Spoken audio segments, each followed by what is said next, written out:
Olá, turma! Tudo bem com vocês? Então, como combinado, eu estou gravando o vídeo de hoje para fazer o complemento da unidade 2 do nosso livro, da disciplina de Fundamento e Teoria Organizacional. Então, só para fazer uma pequena contextualização para quem estiver assistindo o vídeo, hoje a gente vai falar sobre a abordagem estruturalista e a teoria da burocracia. Então, historicamente, a gente já passou pelo primeiro momento, primeiro movimento dessas teorias organizacionais que olhavam a organização e a produtividade, tempos e movimentos e tudo mais, com a teoria científica clássica e neoclássica. Num segundo momento, a partir das críticas dessas teorias iniciais, começou-se a estudar as pessoas e suas motivações. Então, a gente viu a teoria das relações humanas, a teoria comportamental, do desenvolvimento organizacional e a teoria das motivações. E aí, a partir das críticas, a gente vai evoluindo no tempo aí dos estudos. E aí, a gente chega no momento em que as organizações estão crescendo. E aí, com isso, a complexidade interna exige que outros estudos surjam. E aí a gente tem o que a gente vai falar agora dessa abordagem estruturalista e burocrática. Então, o que essas duas teorias trabalham? A análise do ambiente interno e externo e a sistematização dos seus métodos de trabalho. Então, isso vai ajudar bastante nas próximas teorias que a gente vai ver no próximo encontro, teorias mais contemporâneas que a gente hoje já vivencia nas nossas empresas. Então, para começar, eu sempre trago uma mensagem para a gente já começar a refletir sobre o tema que vai ser abordado. Então, buscando algumas mensagens para trazer sobre burocracia, a maioria delas remete a questões não muito positivas, Então, associa a burocracia à morosidade, a conceitos de excesso de formalismo, mas se a burocracia for bem aplicada, ela traz um efeito positivo, ela traz eficiência para a organização. Então agora a gente já começa a tratar a estrutura organizacional de modo a pegar a produtividade e a motivação das pessoas e transformar isso em eficiência e eficácia. Então o calendário é a burocracia do tempo. Então, como é que é o calendário, Ele organiza o tempo, os prazos, o planejamento, para que a gente possa atingir os nossos objetivos. Então, eu trouxe essa mensagem para a gente pensar um pouco na burocracia positiva que pode ser aplicada nas nossas empresas. Então, vamos lá. Então, o tópico 3, ele traz a abordagem estruturalista da administração, a teoria burocrática da organização e a teoria estruturalista da administração, que surge das críticas das teorias anteriores que a gente já viu. Então, para a gente começar, eu vou trazer um vídeo de um professor que fala sobre a teoria burocrática, ele faz um panorama geral e depois eu vou alinhando esses conceitos que ele trouxe com a linha de pensamento do nosso livro, tá bom?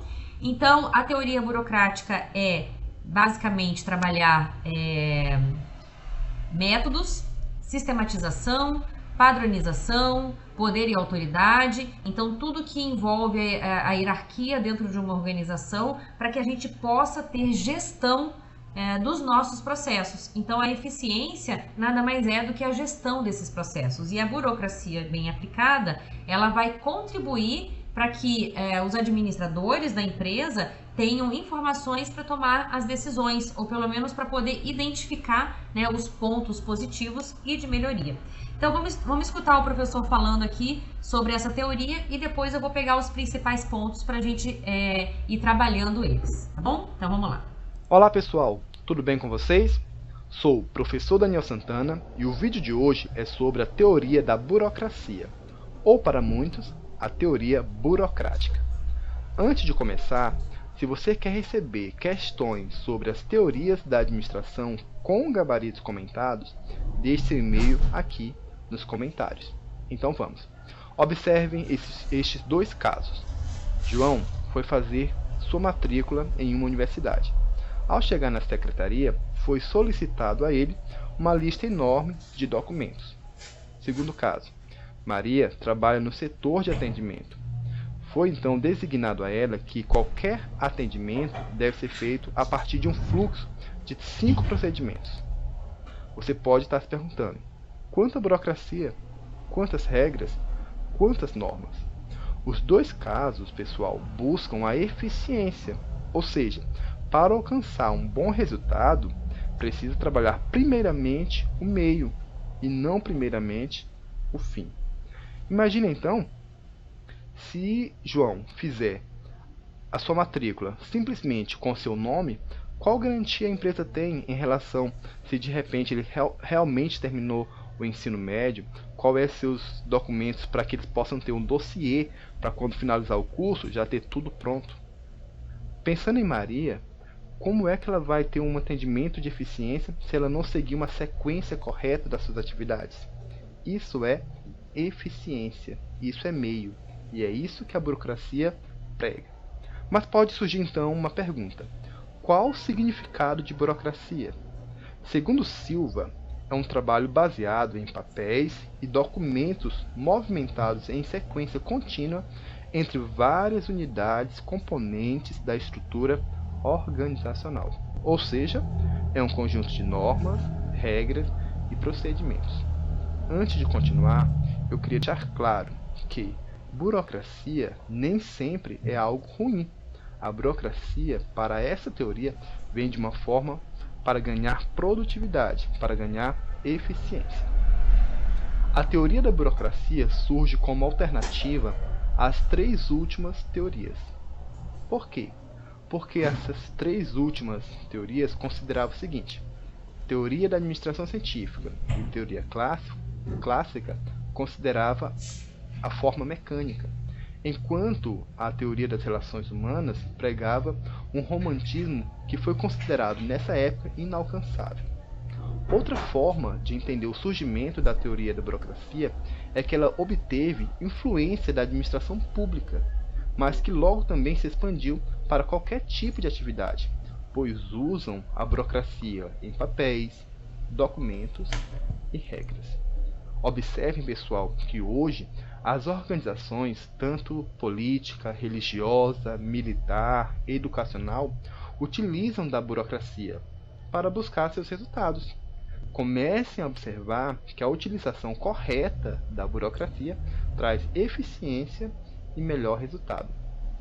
A burocracia é antiga, porém, como teoria, só surgiu com Max Weber.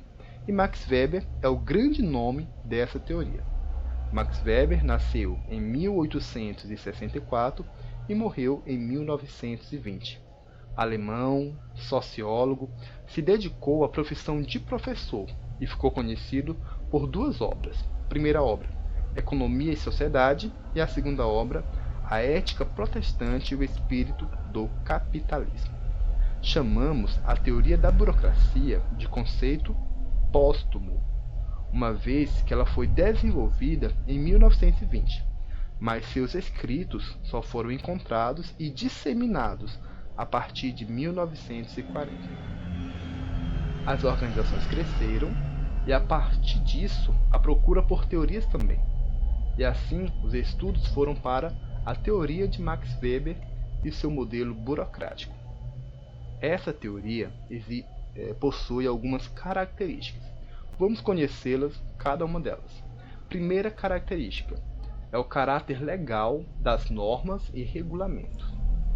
Existem normas escritas que definem antecipadamente como deve funcionar toda a empresa.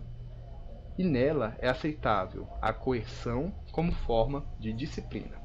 Segunda característica, formalidade nas comunicações. Ações e decisões devem obrigatoriamente ser escritas e registradas, só assim para proporcionar comprovação de todos. Dessa forma, todos falam a mesma língua.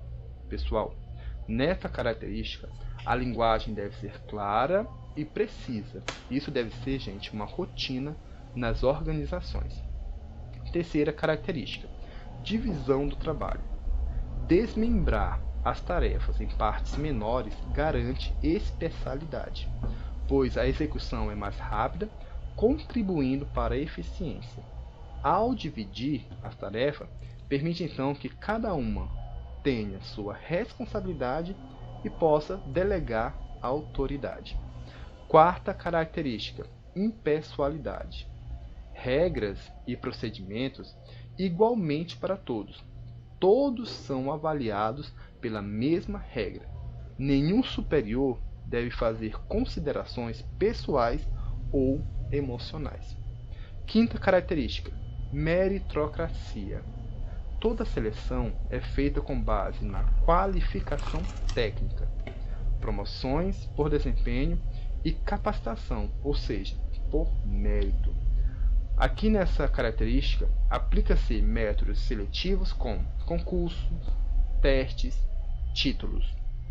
Gente, raça, sexo, religião, classe social, todos são tratados igualmente. Observem que a partir dessas características fica claro que Weber propôs um modelo analítico de organização. Gente, continuando. Weber difere autoridade, poder e persuasão a partir de uma teoria muito conhecida de Weber, que é a teoria da autoridade. Para ele, poder é o controle total. Ameaças, coações, manipulação são um modo de obter obediência. Persuasão é a influência à decisão ou ação, mediante, gente, a lógica e a argumentação. Autoridade. Ordem e decisões são obedecidas voluntariamente. Tudo isso porque a fonte é legítima. Ou seja, quem vai obedecer não faz nenhum julgamento. Em burocracia, a autoridade pousa no cargo e não na pessoa que ocupa. Quanto mais alto a hierarquia, maior o poder e a autoridade. Para Weber, existe 3 tipos de autoridade: a autoridade tradicional, a carismática e a racional. Vamos conhecer cada uma delas. A autoridade tradicional, ela é sagrada e é eterna. Exemplos: família, tribo, clã. Já a carismática, ela rejeita a tradicional, ela rejeita a tradição.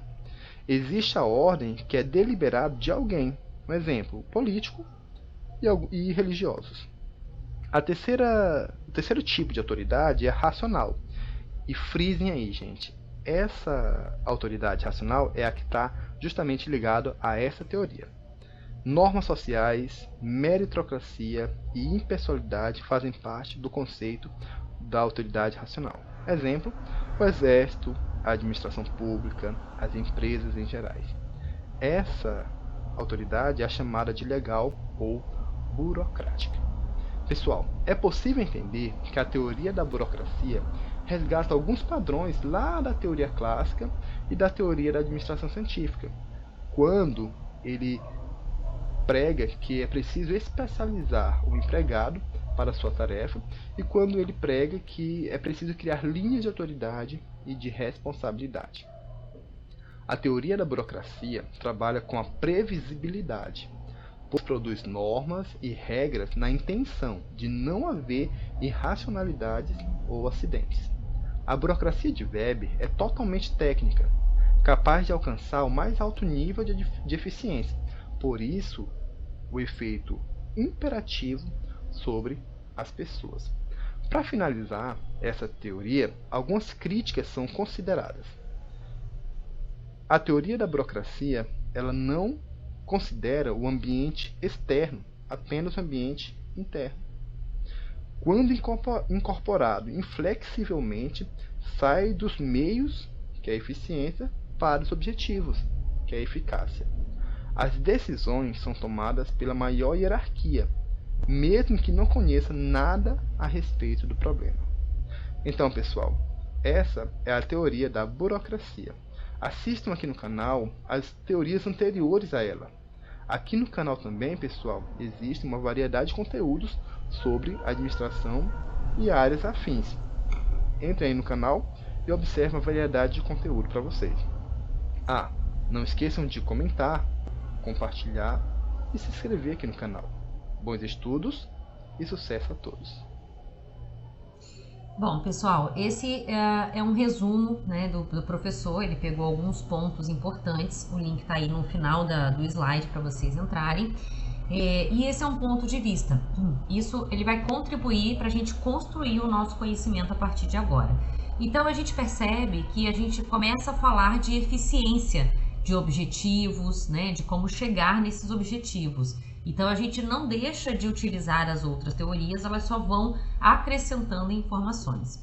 Então vamos alinhar um pouco, né, o conceito de burocracia de acordo com a teoria do nosso livro. Então, o que é a teoria burocrática, para a gente dar uma resumida, para ficar claro? Então, ela busca explicar a forma que as empresas se organizam baseada em regras e procedimentos regulares, onde cada indivíduo possui sua especialidade, responsabilidade e divisão de tarefas. Então, o foco agora é eficiência e melhores resultados. Então, eficiência dos processos e melhores resultados através de pessoas. De onde surgiu? Então, com o desenvolvimento organizacional, que a gente viu, né, no encontro passado, né, que vem da teoria das relações humanas, isso acarretou um aumento das estruturas organizacionais e, consequentemente, a sua complexidade interna.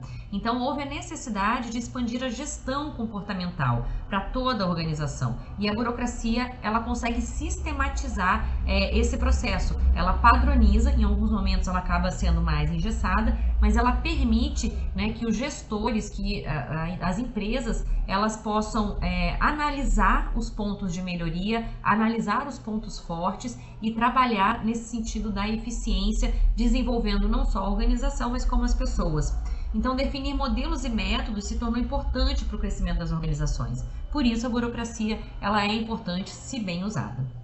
Então, Weber, que é o pai da burocracia, né, trouxe para o conhecimento de todos, né, essa importância da burocracia nas organizações. E ele dizia que a burocracia trata de um sistema ou modelo em que a estrutura é organizada por normas escritas, visando racionalidade e igualdade de tratamento de todos os casos e situações, a padronização, né?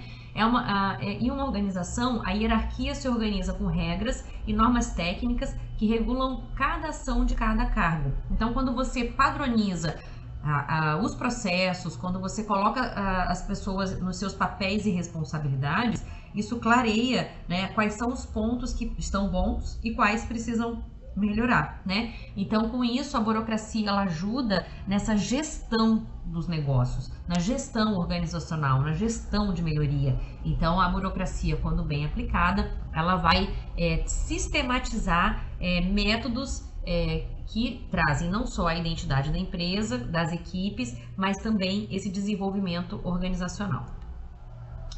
Então, o Weber ele propôs com essa teoria da burocracia, né, que a ideia era melhorar os procedimentos internos da organização na busca de decisões concretas e que pudessem melhorar a vida das pessoas e das equipes, buscando padrões de racionalidade e a eficiência no mecanismo da produção ou dos seus serviços prestados.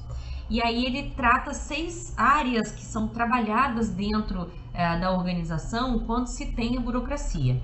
Então, a primeira dela é a divisão de trabalho. Então, os trabalhos são divididos em tarefas simples, rotineiras, que são os chamados processos, bem definidos, bem claros, o início, o processamento e o fim, né? E aí você consegue ter uma forma muito mais profissional de trabalho. Então, independente de quem está executando, aquele trabalho ele vai atingir os mesmos objetivos com a mesma eficiência, né?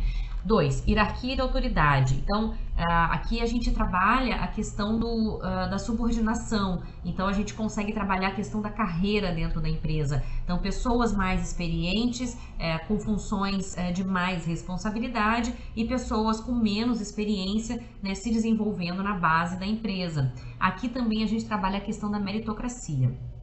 3, seleção formal. Todos os membros da organização serão selecionados com base em qualificações técnicas demonstradas por treinamento, educação ou exame formal. Então, a gente começa a ter uma seleção por competências, né? O CHA, competência, habilidade, atitude. Então, a gente começa a identificar quais conhecimentos, quais habilidades e quais atitudes são importantes dentro da divisão de trabalho e a gente começa a desenvolver isso nas pessoas e na organização.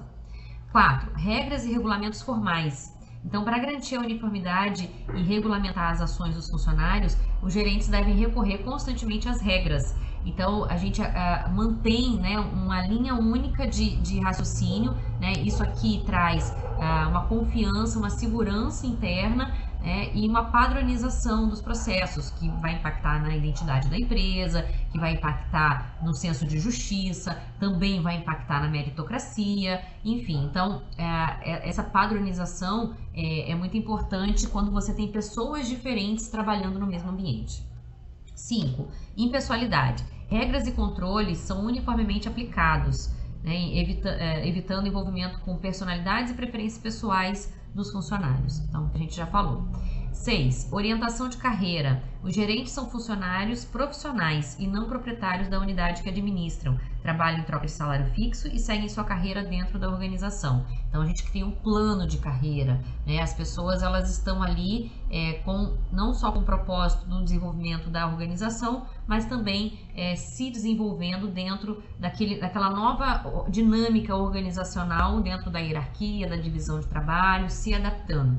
Esse conceito, a gente vai ver no próximo encontro, ele evolui um pouco, mas é um primeiro momento em que fica claro, né, o que se espera da empresa, o que o funcionário pode esperar da empresa e o que a empresa pode esperar do funcionário. Então, Weber diz que a burocracia ela não é um sistema social, mas sim uma busca pelo poder. Então, a burocracia, no momento em que ela coloca hierarquia e poder em jogo, né, isso transforma as relações.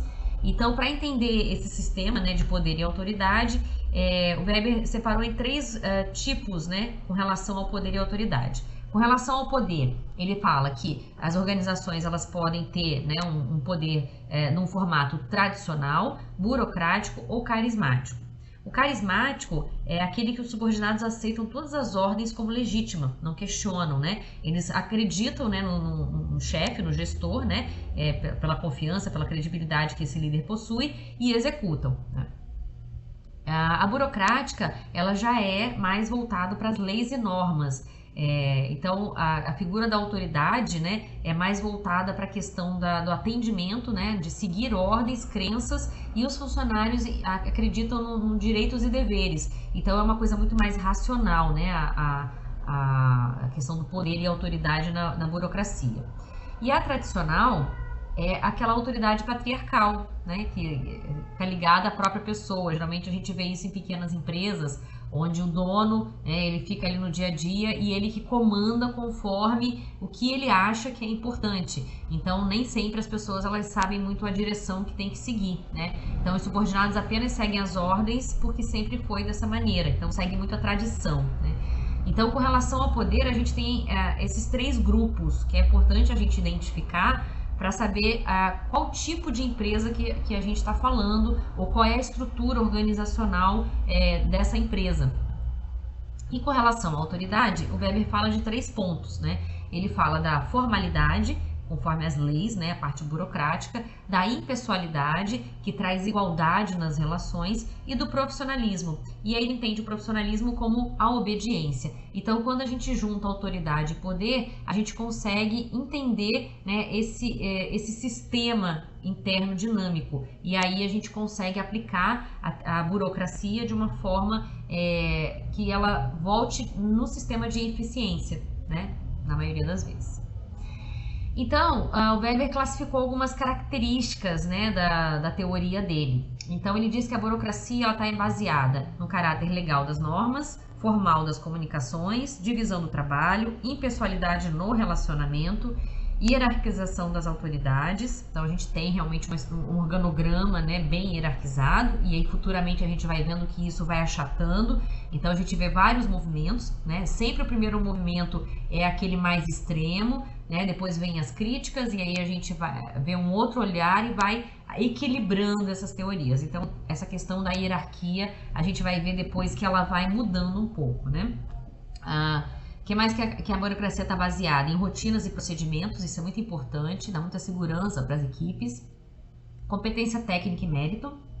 Especialização na administração. 9. Profissionalização. Então, a gente começa a saber, né, quais são as competências que precisam ser desenvolvidas. Então, a gente vai criando carreiras dentro da empresa e profissionalizando não só os processos, mas como as pessoas. E por último, a previsibilidade do funcionamento. Isso, em termos psicológicos dos colaboradores, dos empregados, isso afeta positivamente na eficiência.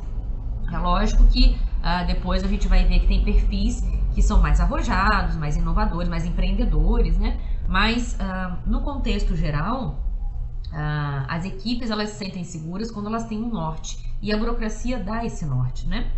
Bom, então, dessas características, quais são as consequências previstas?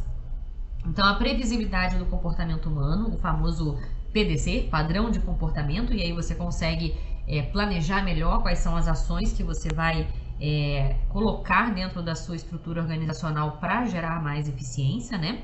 E a padronização do desempenho dos participantes. Então, aí a gente começa a falar da avaliação de desempenho, então a gente começa a falar de feedback, começa a falar de identificação, né, de pontos positivos e pontos melhorias, né?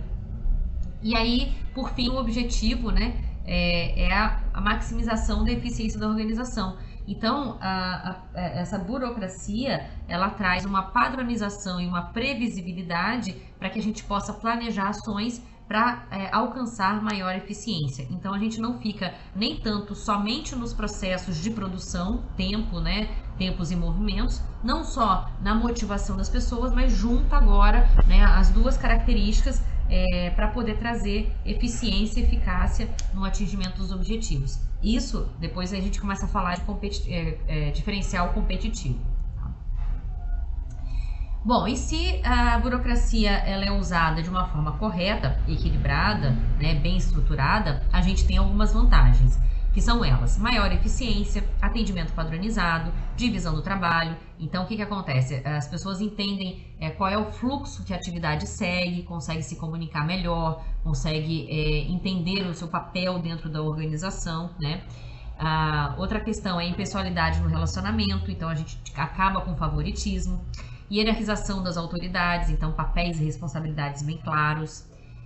Regras e procedimentos, então isso fica bem definido. Então, quando as pessoas entram na organização, elas já sabem qual é a identidade da empresa, e aí a gente só traz pessoas que estejam aderentes a essa identidade, né? A questão do mérito, então a impessoalidade faz com que a gente crie critérios de meritocracia, independente de quem é a pessoa, mas sim do que ela entrega, né? E aí a gente fala de desempenho, né? Especialização na administração e previsibilidade do funcionamento. Então, a burocracia bem aplicada, ela pode trazer todas essas vantagens para a empresa. Agora, se ela não for bem aplicada, se a gente não estruturar essa burocracia de uma forma que ela objetive a eficiência, aí a gente tem um lado negativo, né, que a gente costuma ver bastante, né, que é a ineficiência, o excesso de formalismo, o excesso de documentos, papéis e arquivos, despersonalização do relacionamento, que sempre vão ter brechas, né, dentro das regras e procedimentos. Então, as pessoas dentro do poder e autoridade podem se aproveitar disso, né? Decisões muito padronizadas, então a gente não ter um pensamento crítico, né? Então, não estimular uma burocracia saudável, pode ser que a gente entre num ciclo, né, de síndrome de Gabriela, né? Sempre foi assim, sempre será assim, aí a gente padroniza aquilo, não sai daquela zona de conforto, e aí isso é muito ruim, porque o mundo é dinâmico, né? Então, se você padroniza, mas não atualiza, né, você fica para trás, né? Inchaço do quadro profissional, então você vai acabar tendo muita divisão de trabalho, e as pessoas acabam não entendendo como contribuir para aquele processo. Então, cada vez mais você vai ter que ter gente para poder suprir a falta de desenvolvimento, né? A falta de atualização, a falta de especialização, né? Alto grau de conformismo e atendimento ao público precário. Então, a gente precisa tomar muito cuidado para que a burocracia seja usada de forma positiva. E aí existem graus dessa burocracia, né? Então, depende muito de como é a empresa, de como é a cultura. A gente já viu lá no encontro passado falando sobre cultura organizacional. Né? Então, é muito importante a gente entender qual é a cultura, quais são os valores, como é que são os procedimentos, os gestores, para saber qual é o grau de burocratização, né, que acaba ficando saudável. Então, teria que ser um equilíbrio, não podemos nem ter excesso nem escassez, né? Então a escassez total de burocracia torna-se uma bagunça, sem controle, sem planejamento, sem previsibilidade, sem padronização, e o excesso de burocracia aí traz o formalismo, a morosidade, excesso de papel, excesso de procedimentos desnecessários, né? Então a gente tem que otimizar a dinâmica da organização para que a burocracia ela fique no meio do caminho. Então, quando a gente tem escassez de burocracia, a gente tem falta de especialização, bagunça, confusão, falta de autoridade, liberdade excessiva, ausência de documentos, e aí traz a informalidade, ênfase demais nas pessoas e pouco nos processos, né, nos objetivos, na eficiência, apadrinhamento, então privilégio para pessoas da mesma panelinha, do mesmo grupo, né, e isso causa uma desordem, né, então a gente não consegue também, então quando a gente escuta falar assim, vamos desburocratizar o setor público, né, o desburocratizar não é ausência de burocratização, mas é a redução da formalidade, do formalismo, né, das atividades que não agregam valor na cadeia produtiva da empresa, tá? Agora, quando a gente tem excesso de burocracia, aí a gente tem a super especialização, então um processo que poderia ser feito início, meio e fim por uma pessoa, cada pedacinho é feito por pessoas diferentes, que pensam diferentes e aquilo não se conecta, então a gente acaba ficando com um Frankenstein na mão, é uma coisa horrível. Autoridade, autocracia e imposição, ordem e disciplina em exagero, né? Então não se pode questionar, não se pode mudar, você tem que seguir exatamente aquilo, então você acaba ficando mais bitolado, né? Excesso de papelório e formalismo, ênfase nos cargos, né? Então a questão da autoridade e do poder no excesso de burocracia fica muito evidente, né? Excesso de exigências, então começam-se a criar muitas exigências, porque as pessoas não sabem qual é o objetivo, né, não sabem como lidar ali com as decisões. Então, quando você não tem pessoas que conseguem ter essa flexibilidade, e tem muita gente, super especialização, cada um fazendo um pedacinho do processo, não traz uma segurança na organização em tomar as decisões. Então, você começa a criar uma série de exigências para se proteger de eventuais problemas. Então, isso aí acarreta uma morosidade nos trabalhos, uma insatisfação, né, do atendimento dos clientes, e aí a rigidez, né? Então, você acaba não conseguindo entender qual é o objetivo, né, qual é o objetivo que você pretende atingir. Então, você não sabe qual é o meio. Você vai trabalhando dentro do máximo de formalidade para evitar problemas, né? Então, não pode ser nem escasso, nem excesso. Tem que ser um meio termo. E aí, então, para a gente fechar a teoria da burocracia e entrar na teoria estruturalista, né? A gente traz as principais críticas à burocracia. Então, as principais críticas, elas vêm de encontro ao excesso do formalismo. Então, a gente entende que a burocracia, ela é importante se ela for aplicada da forma correta. Então, quais foram as críticas, né, depois que a teoria foi apresentada? Que ela não considera o crescimento e a personalidade pessoal. Então, a gente começa a falar de divisão de trabalho, de hierarquia, né, num primeiro momento. Isso faz parte, tá? Então, quando eu falo para vocês da crítica, é exatamente essa. A gente faz um primeiro estudo, aplica e vê quais são os outros pontos que devem ser estudados. Então, hoje a gente já fala de PDI, de Plano de Desenvolvimento Individual, né, de aplicação de teste de personalidade, o fit cultural, o famoso fit cultural, para ver se tem aderência à cultura da empresa. Hoje a gente fala disso, né? Contemporaneidade. Mas, quando o Weber começou a estudar, né, essa questão, ainda não tinha um histórico para ele estudar. Então, faz parte essa crítica como construtiva. Outra crítica, conformidade e atitude das pessoas. Então, a gente sai de um período, né, muito voltado para a questão das pessoas, de motivação, e de repente a gente fala que já não pode ser tão flexível, né? Que a gente tem que pensar mais num padrão. Então isso dá um choque no primeiro momento e aí as pessoas elas meio que travam. Então se cria uma certa conformidade. Então já que agora é assim, vamos acomodar. Então faz parte do ser humano. Então nas próximas teorias já se pensar que mecanismos podem mitigar esse tipo de situação que ocorreu junto com a burocracia, né? Outra crítica é que apenas considera a formalidade. Então ela está começando a estudar a formalidade, né? Então, se a gente for olhar todas as críticas, sempre trazem essa questão que o foco ficou específico na teoria, mas faz parte, né? A ideia é que as teorias elas vão acrescentando um pouquinho de cada uma. Outra crítica é que o sistema de autoridade do tipo rígida já é ultrapassada. Então, quando aplicada essa teoria, não se entendeu essa questão da rigidez. A padronização não está associada à rigidez. A padronização ela só está mapeada no gerenciamento, né, de uma linha de trabalho, de um processo, de um padrão, né? E não significa que ele não possa ter mudanças, mas isso tem que ser estudado, né, de uma forma coerente, alinhado à estratégia, aos objetivos, né? Então as pessoas estavam acostumadas muito de pronto mudar, ou conforme o que elas entendiam que era correto. E aí quando vem a burocracia, você tem que ter argumentos para essa mudança, né? Outra crítica é que não consegue resolver conflitos internos.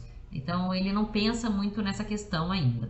Muita hierarquia bloqueando a criatividade, faz parte, né, nessa transição, porque as pessoas não estavam acostumadas com esse padrão, né? Desconfiança, medo e represália. Não compara as novas tecnologias da organização e a personalidade humana é bloqueada, limitada, tornando as pessoas obscuras. Então, até entender esse PDC, como eu falo, né, padrão de comportamento, até as pessoas entenderem que isso pode ser positivo se bem usado, ele impactou na questão da motivação, né, na questão da liberdade que as pessoas estavam tendo.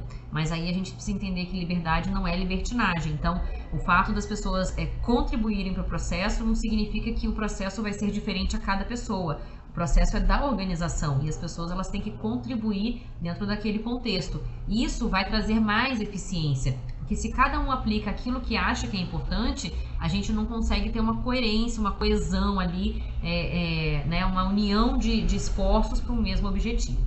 Mas isso a gente vai estudando aos poucos.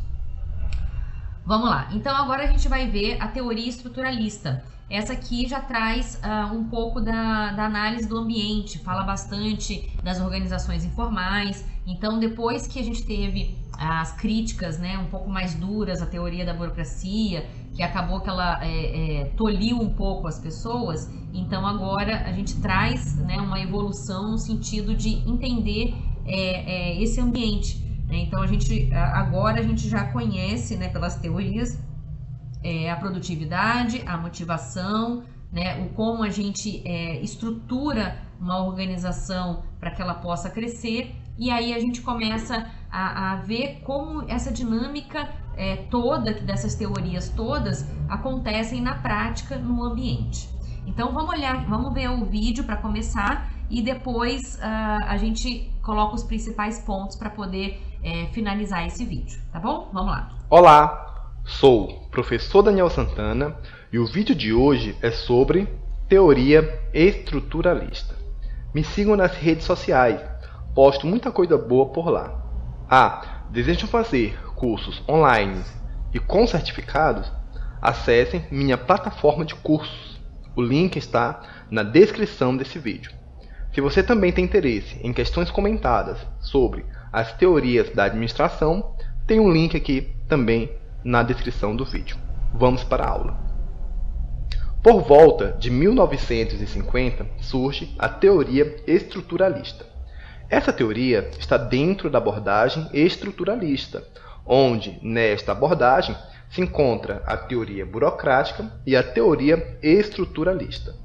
Como falamos no vídeo da teoria burocrática, Max Weber buscou estudar fielmente e somente a organização formal, ou seja, normas, regulamentos, regras e procedimentos.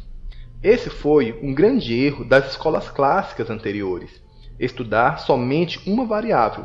Foi assim com a administração científica, que buscava somente a produtividade. Foi assim com a clássica, que focava somente na estrutura. E foi assim com a teoria das relações humanas, que focava apenas nas pessoas. A teoria estruturalista é bem diferenciada. Ela é consequência da teoria burocrática no que tange à organização formal. Porém, ela se dedicou a estudar um pouco de cada teoria. Ou seja, a teoria estruturalista não foca apenas numa variável. É tanto que a ênfase dessa teoria são a estrutura, pessoas e o ambiente. Dessa forma, essa teoria estuda a organização formal e informal. Os contextos das escolas clássicas sempre foram as indústrias, os problemas industriais. Elas sempre buscavam resolver problemas típicos das indústrias. Exemplo, eficiência, reduzir custo, lucro, estrutura, produtividade. A teoria estruturalista estuda bastante a relação das organizações com a sociedade. Dessa forma, os estudiosos estruturalistas verificaram que o indivíduo não precisa somente dos serviços industriais. A sociedade começa a ser mais complexa e, portanto, necessita de serviços mais específicos.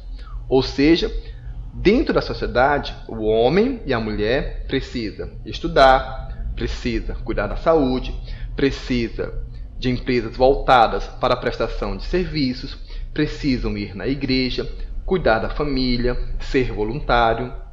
Assim, surge nesta época um conjunto de organizações complexas que se difere das indústrias. Por isso, essa teoria se preocupa em aplicar a ciência da administração em diversos tipos de organização. Bom, se surgem essas organizações complexas para atender às necessidades das pessoas, então se faz necessário olhar para a personalidade do indivíduo, pois ele terá que se adaptar e atuar em vários momentos em organizações diferentes. Então, uma hora, o homem tem papel de funcionário e deve se comportar como funcionário. Mas outra hora, o homem tem um papel de voluntário ou papel de religioso e precisa de uma postura para tal. E assim por diante. Por isso que se afirma que a teoria estruturalista tem uma leve aproximação à teoria das relações humanas. O grande nome da teoria estruturalista se chama Amitai Etzioni. Ele é o principal nome, porém, houve outros estudiosos, entre eles Blau e Scott. Amitai se dedica a estudar como as organizações estão organizadas e estruturadas. A sua preocupação era analisar que as organizações dependem uma das outras e que cada empresa não existe somente por causa de um departamento. Se as organizações têm resultados positivos, isso é fruto do conjunto do relacionamento entre as partes, ou seja, o relacionamento entre os departamentos. Nessa época ficou famosa a frase: o todo é maior que a soma das partes, ou seja, não podem apontar apenas um ou outro fator, e sim o relacionamento de todos para alcançar o objetivo. Nessa teoria surge também o estudo da relação do ambiente externo e interno, como as empresas precisam se adaptar e estudar o meio que elas existem. Assim, Amitai Etzioni estuda também os conflitos organizacionais e diz que não existe harmonia de interesse entre patrão e empregado, como já foi dito em outras teorias, mas que esses conflitos podem gerar evolução, boas mudanças e boas existências de ideias. Para falar da teoria estruturalista, não podemos esquecer do homem organizacional. Como foi mencionado, ele desempenha vários papéis. E para ter êxito, ele necessita de algumas características. Primeira, flexibilidade. Em uma sociedade moderna, sempre vai existir novos relacionamentos, novas demandas, pois numa sociedade em constantes mudanças, o risco de desligamento é grande e é preciso ser adaptável. 2. Tolerância às frustrações. Sempre vai existir conflitos entre o que você necessita e o que a empresa necessita. Então, é preciso tolerar para não existir desgaste emocional.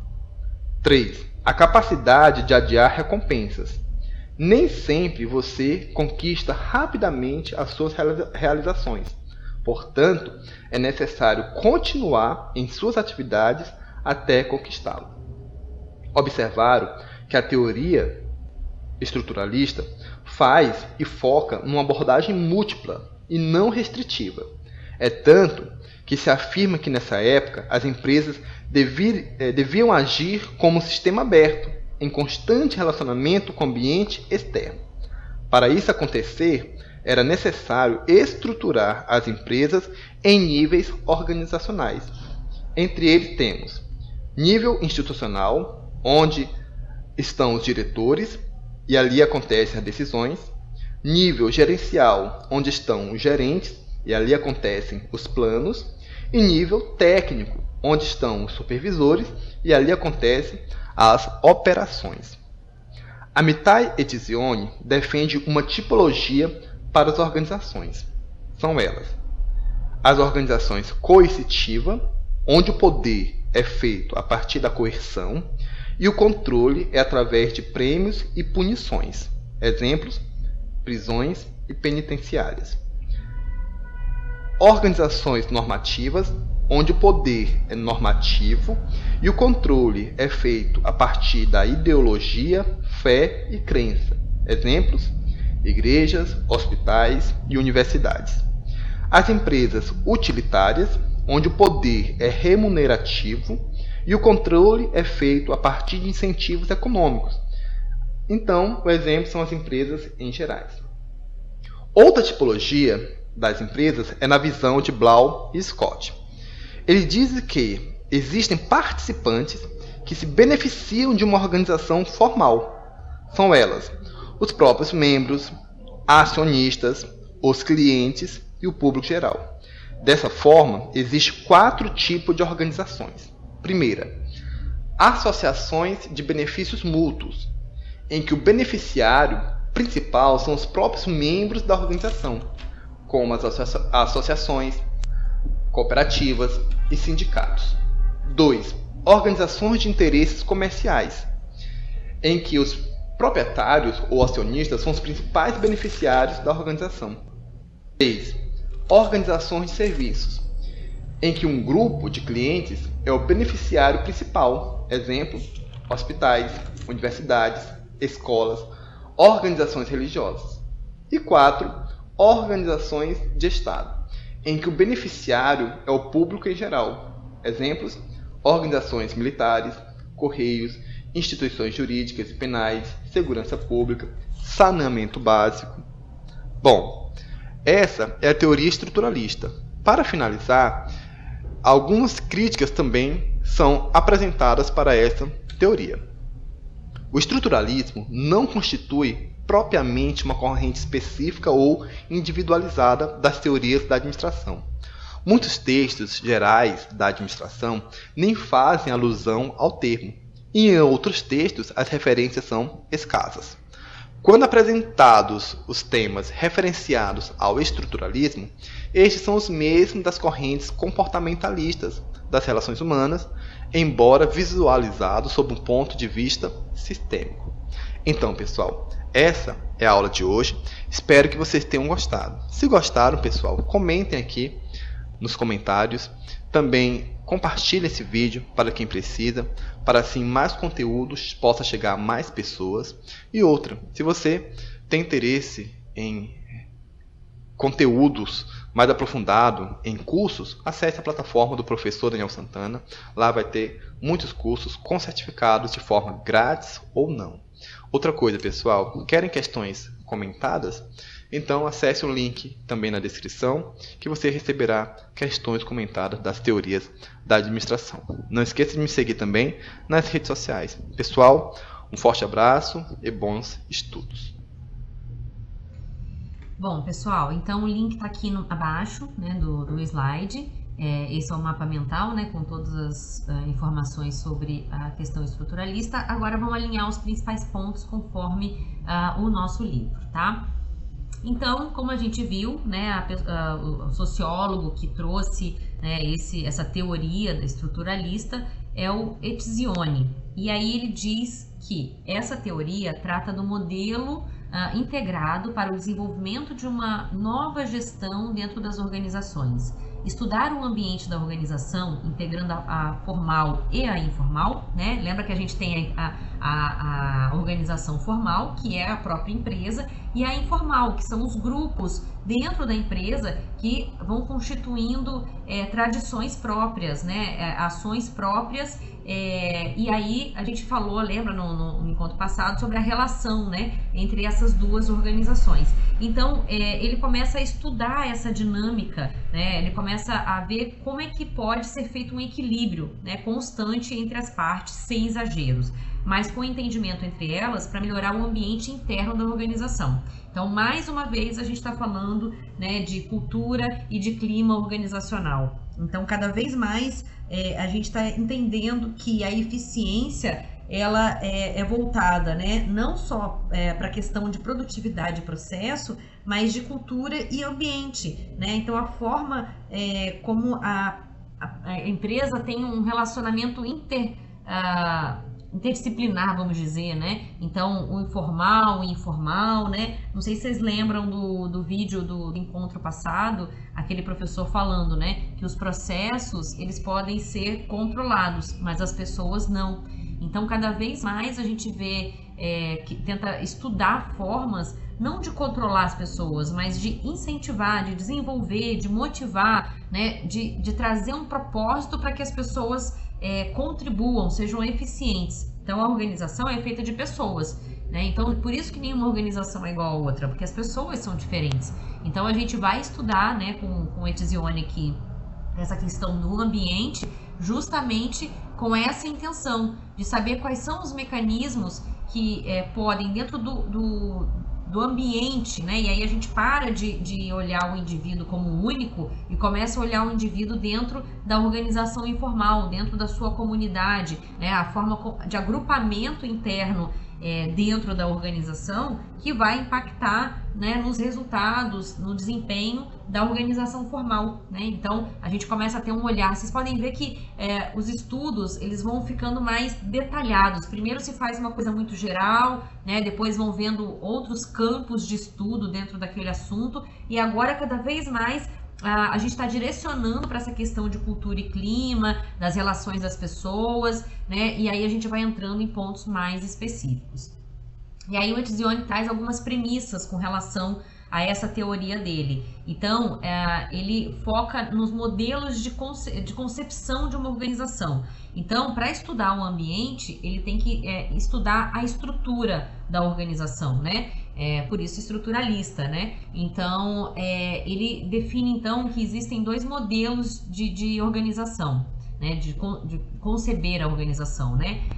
Uma voltada para a racionalidade, onde é o planejamento, controle, máxima eficiência, certeza e previsibilidade, um sistema fechado, ou seja, né, todo mundo vive no seu próprio meio, mundo, né, é um mundo fechado, e um outro modelo que é o de naturalidade, que é voltado para objetivos, ela é um pouco mais informal, com menos controle, ou seja, com mais autonomia, é um pouco mais imprevisível, né? Porque como você tem essa flexibilidade, né? Essa autonomia, então existe mais influência, né? Nessas mudanças, esse dinamismo, vamos dizer, né? E também a influência externa. Então você começa a receber, né?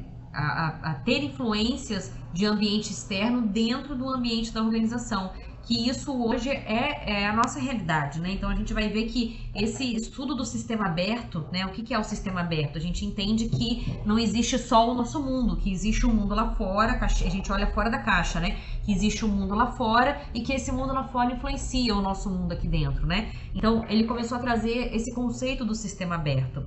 Então ele diz que as características, né, da origem dessa teoria, ela vem, né, juntando a organização formal com a informal, com seus diferentes mecanismos de recompensa, porque o ser humano ele é motivado por recompensa, seja psicológica, financeira, enfim, né? Mas é o tal do propósito, né?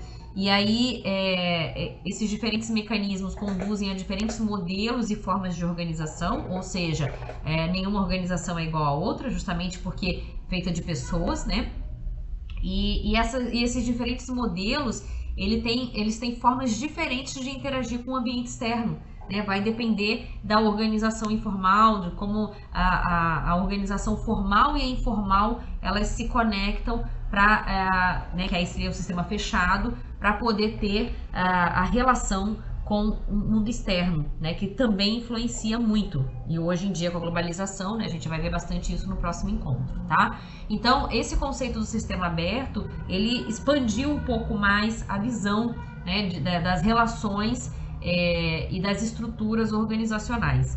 Então, o que ele diz, né, que nesse novo modelo de organizações estruturalistas, né, quais são os principais aspectos? Então, existe, né, bem claro a organização formal e informal, e ela é bem aceita, e existe o diálogo entre elas, né? Existe recompensas materiais e sociais, os diferentes enfoques da organização são trabalhados, né, então racional e natural. Então, no fato de ser uma empresa no modelo naturalidade, não significa que ela não tenha uma certa racionalidade, tá? Então é justamente esse equilíbrio que faz as empresas desenvolverem. E o nível da organização. Então, com esse sistema aberto, né, trazendo um pouco da burocracia, da hierarquia, a gente começa a pensar em níveis de contribuição para a eficiência, né? Então, o nível estratégico, o nível gerencial e o nível tático. Então, não sei se vocês já viram uma pirâmide que mostra isso, né? Esses níveis de organização, eles podem ser usados em diversos momentos da organização, no planejamento estratégico, na avaliação de tomada de decisão, na implantação, né, de novos programas ou novos procedimentos. Então, o que trata esses 3 níveis, né? O estratégico, ele está sempre olhando para fora, principalmente no planejamento estratégico, né? Ele está olhando para fora, então ele vai pensar no crescimento da empresa. O gerencial é aquele no meio do sanduíche, vamos dizer, né? Então ele vai pegar essa visão do estratégico que olha para fora e vai traduzir, né, para dentro da empresa. E o tático vai pegar essa tradução do gerencial e vai aplicar na prática, né? Vai fazer uma nova adaptação, né? E vai colocar isso na prática. Então isso fez uma grande diferença em estratificar, né, a organização, para cada um ter claro o seu papel e aí desenvolver as competências necessárias para cada um. Então inicia o estudo sobre o ambiente organizacional. Nesse momento, 2 pontos chaves, né, fazem parte da questão do ambiente organizacional: o homem e a própria organização, né? Então o homem dentro do ambiente da organização. Então o homem na organização, né, estuda-se a interação com outras organizações e principalmente sua estrutura interna. Então, para ser bem sucedido, né, para um homem ser bem sucedido dentro do ambiente da organização, né, é preciso ter flexibilidade, tolerância à frustração, permanente desejo de realização e recompensas vocacionais, né? Então, a gente começa a ter aqui as primeiras competências necessárias para que a pessoa se adeque bem, né, a determinada organização. Então, essa flexibilidade, essa tolerância à frustração, as recompensas vocacionais e o permanente desejo de realização, eles vão variar de acordo com a cultura da empresa, com o ambiente da empresa, com o clima da empresa, com a hierarquia, a gestão, enfim, né? Então, isso tudo vai variar, mas são os primeiros pontos, né, que vão fazer com que o ambiente organizacional e o homem estejam adequados. Dentro do ambiente da organização, né, entendendo como sistemas sociais em termos de agrupamentos, né? Então a gente tem diversas comunidades, diversas organizações informais dentro do ambiente da organização, a gente trazendo isso para um conceito mais sociológico, né? As comunidades são pequenos agrupamentos com características afins, né? E a sociedade são várias comunidades dentro de uma sociedade, né? Então, se a gente trouxer isso para dentro da empresa, a comunidade seriam os setores, né? Ou os agrupamentos de pessoas afins, né? Ou pessoas, né, de repente, com o mesmo conhecimento, mesma formação, enfim, tá? Mas eu botei setores porque fica mais fácil, né? E a sociedade, né, são vários setores dentro da sociedade. Então, ele vira um sistema social de organização, né? E aí, aqui, a gente já tem que trabalhar alguns outros conceitos, né? Então, essa questão, né, da hierarquia, então, a gente começa a ter que estudar melhor essa questão do poder e autoridade, né? Então, esses sistemas organizacionais, eles têm um poder, né, muito mais forte, então precisa trabalhar essa questão para adaptar o homem. A questão utilitária, né? Então, que tipo de incentivos são os mais adequados para aquele grupo, para aquele sistema social, né? E o consenso, quais são as normativas, né, que vão se adaptar bem, né, àquele sistema social. Então a gente tem que começar a estudar as competências da organização, né, quais são as atuações que a organização precisa estruturar. A gente está falando de uma teoria, uma abordagem estruturalista, né? Então a gente começa a falar, né, quais são os pontos chaves, né, que o ambiente precisa estruturar, né, e qual são os pontos chaves que as pessoas precisam se adequar, né, para entrar numa empresa estruturada, né? E aí, para a gente já ir encaminhando para o fechamento, como todas as teorias, também essa tem a crítica, né? Então, quais foram as críticas, né, desse estudo dos ambientes, né? Então, limitações referentes à aplicação prática, sempre, todas elas têm, né? Baseada em uma única variável, vocês podem perceber que todas as teorias têm essa crítica, né? E faz parte. Então, tem como base fazer uma transição entre as teorias clássicas, humanísticas, com a visão da burocracia, né? Então, a ideia, né, dessa teoria estruturalista é juntar todas elas, né? E atualizar, né? Criar um modelo novo, mas, no geral, ela se apresenta como uma integração envolvendo as relações internas da organização. Então, a proposta inicial dela era juntar todas as teorias, mas, no fim das contas, ela acabou focando mais nessa questão das relações internas, né, das organizações informais e tudo mais. Outra crítica é considerada como a teoria da crise. A teoria estruturalista tem buscado apenas localizar problemas, deixando de lado os aspectos normais da organização. Então, ela estudou muito quais eram os pontos críticos, né, de todas as teorias. Então, ela focou muito em quais problemas iriam acontecer, né, para poder depois gerar soluções. Então, faz parte, né? Primeiro se levanta os problemas, depois analisa as soluções. E aí a gente vai ver nas próximas teorias que algumas soluções elas vieram a partir daqui. A teoria tem muitos problemas com sua aplicabilidade, por se tratar de organizações com fins lucrativos. E as sem fins lucrativos, elas não se adaptam muito nessa teoria estruturalista. Então, ela focou muito em empresas que geram, que têm fins lucrativos, né? Ou seja, as empresas privadas. E aí ficou muito em aberto para as empresas públicas ou sem fins lucrativos ou empresas sociais, né? Como aplicar essa estrutura dentro da sua dinâmica, né? Então, isso ficou como ponto de melhoria. Gente, então, para a gente poder fechar aqui, para a gente refletir, né, para o próximo encontro, de que forma podemos usar a análise dos ambientes e a burocracia a favor do desenvolvimento organizacional, né? Então, pensando que as teorias elas vão sendo evolutivas, né, e a cada momento a gente descobre um ponto importante a estudar, e isso vai ser para sempre dessa forma, né? Então, a gente vai ver depois que o tempo todo teorias surgem, novas dinâmicas surgem, adaptações surgem, e a gente precisa acompanhar isso, né? É claro que não são grandes teorias mais como as primeiras, né, que a gente tem visto, como essas principais. Então, a maioria agora, a gente já está vendo que elas estão se adaptando, já estão pegando as teorias, tentando juntar, né, para criar um novo modelo, né? Então, a ideia é que siga esse mesmo caminho, mas a gente vai ver mais um pouco aí dessa atualidade, como é que essa transformação, né, dessas teorias agora a gente traz para o mundo que a gente tem vivido, né, para o mundo contemporâneo, tá? Então, de que forma podemos usar a análise dos ambientes e a burocracia a favor do desenvolvimento organizacional, tá? A gente vai trabalhar isso no próximo encontro. Gente, é isso. Então... Isso é tudo, pessoal. Agradeço vocês assistirem. Eu vou colocar isso, eu vou baixar isso no canal do YouTube para não ficar muito pesado. Então, assim, conto com a participação de vocês aí para movimentar esse canal, né? Que é um projeto aí que eu tô desde o início do ano para concretizar. Então, aguardo vocês aí, né, no apoio a essa ideia. Tá bom, gente? Então, comentem aí, façam os comentários, tirem dúvidas, deem mais ideias pra gente trabalhar. Me digam se vocês gostaram dessa dinâmica pra gente poder ir sempre criando coisas novas. Tá bom?